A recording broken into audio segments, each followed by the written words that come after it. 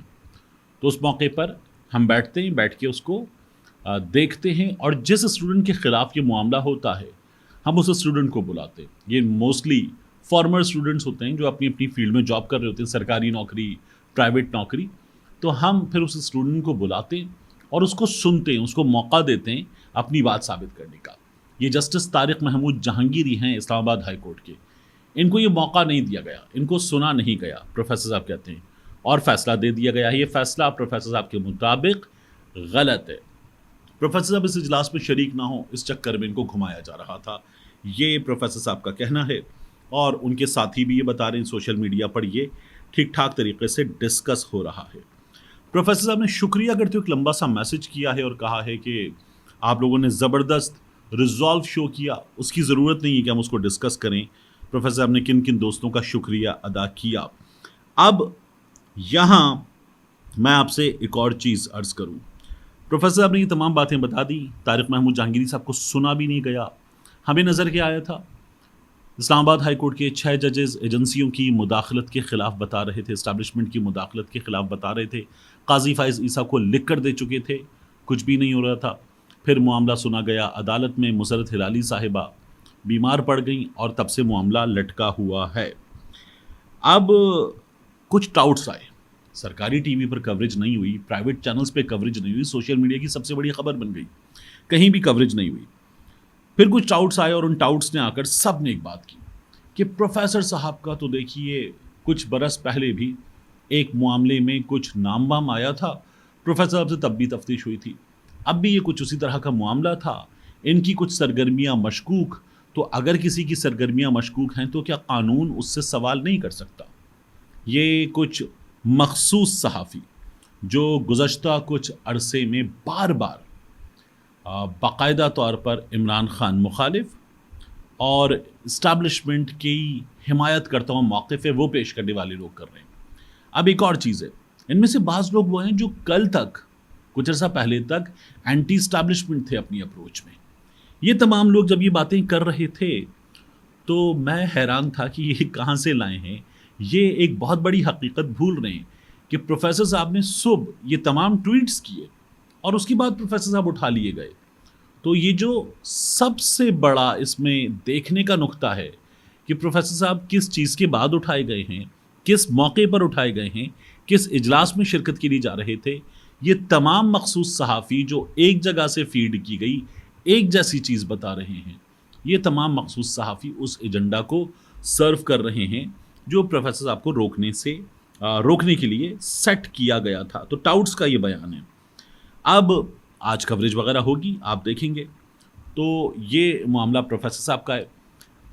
جامعہ کراچی کے ٹیچرز نے, جامعہ کراچی کی ایک ہسٹری ہے ریزالو کی, ریزسٹنس کی, اور جامعہ کراچی جو ہے وہ ایسے ہی اذہان پیدا کرتی ہے. جامعات کا کام یہی ہوتا ہے کہ وہ روبوٹ تو پیدا نہیں کرتی, وہ ایسے روبوٹس تو پیدا نہیں کر سکتی کہ جو سوچنے سے آ رہی ہوں.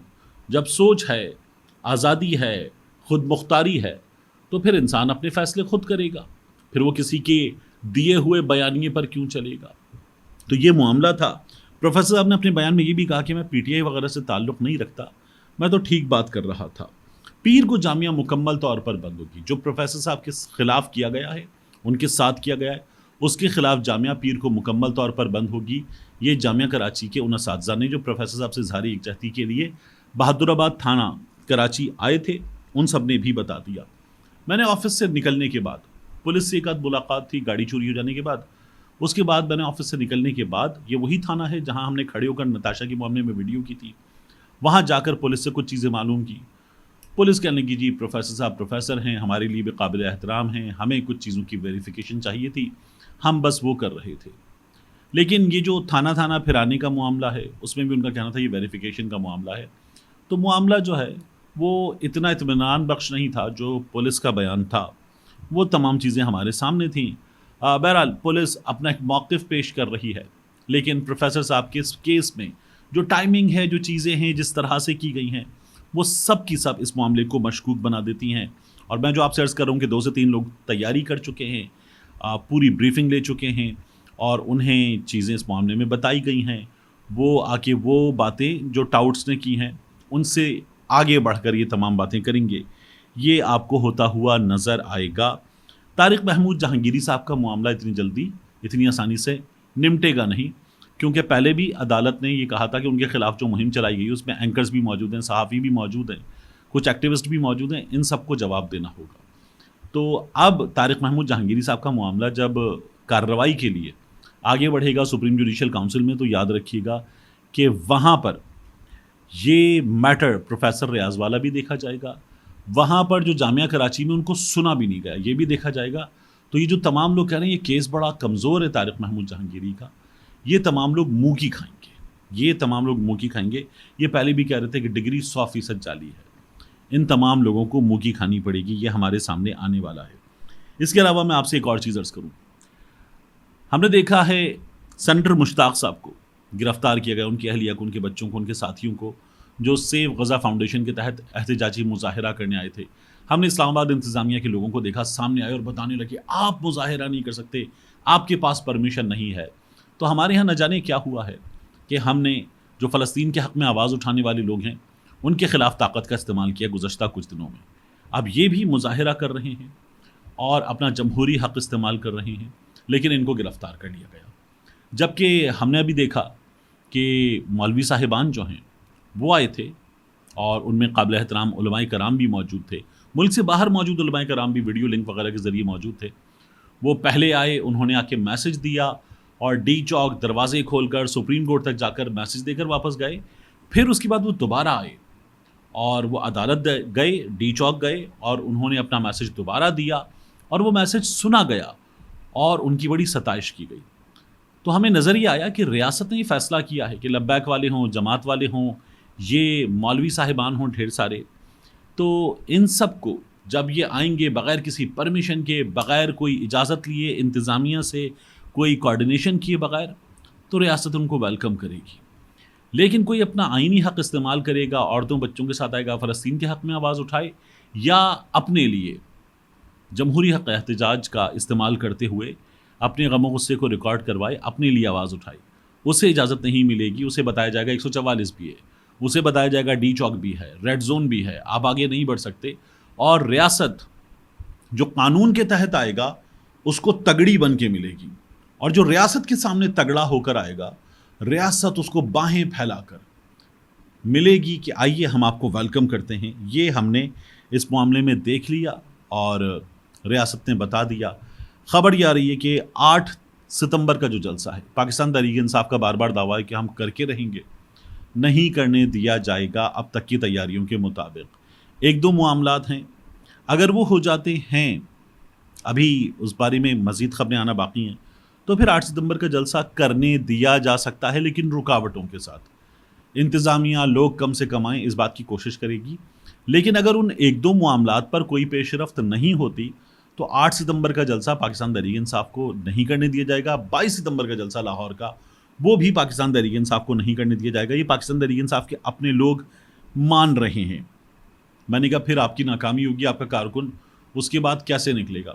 انہوں نے کہا ہم پھر بھی کر کے دکھائیں گے، اگر لوگوں کو روکنے کی کوشش کی جائے گی تب بھی کریں گے۔ میں نے کہا پھر آپ لوگ ایک کمزور شو کریں گے تو وہ بھی آپ کے لیے ڈیمیجنگ ہوگا۔ انہوں نے کہا نہیں، ہم ایک اچھا شو کر لیں گے اور جلسہ ہوگا۔ میں نے کہا آپ کی باتوں سے لگ نہیں رہا کہ آپ لوگ خود بھی جلسہ کر پائیں گے، اور آپ کو بھی لگ رہا ہے کہ جلسہ نہیں ہو پائے گا۔ تو اس پر دوسری طرف سے ہنستے ہوئے ایک بے بسی جیسی خاموشی نظر آئی۔ تو ریاست جو لوگ قانون کے تحت آ رہے ہیں ان کو روکنے پر آمادہ نظر آتی ہے۔ یہ سلسلہ ہے۔